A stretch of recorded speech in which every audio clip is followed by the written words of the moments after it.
There's a land beyond the river that we call the sweet forever, and we only reach that shore by faith's decree. One by one we'll gain the portals, there to dwell with the immortals.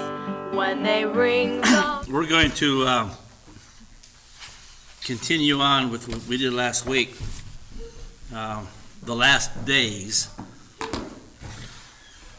part 2. And it's interesting because you come up with an idea or a subject, you think, okay, I'll speak on this. Then as you develop and work on it, you say, well, I can't do this in 1 week, so then it goes to be part 2. And then you realize, well, I can't even do this in 3 weeks. And sometimes we find that people go overboard instead of dealing with the here and now. God doesn't say, in prophecy, God doesn't say, repent in the future. He said, repent now. So the here and now, the day when we deal with it, is what's important. It might be interesting to look at those things.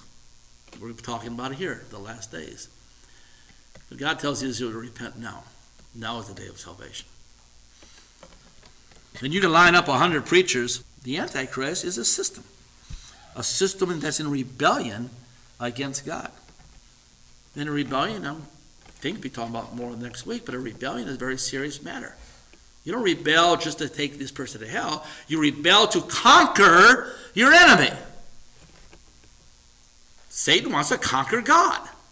As foolish as we might think that might be, Satan wants to conquer God, and he's got a method and a plan on how to do that. Israel.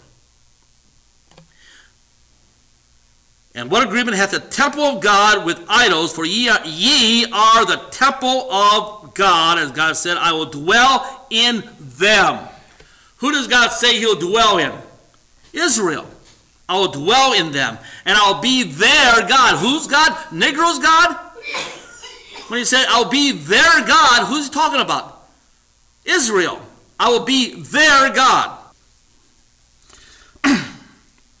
Revelation 3:14, and we'll talk about it again next week. It says, I know your deeds, that you are neither cold nor hot.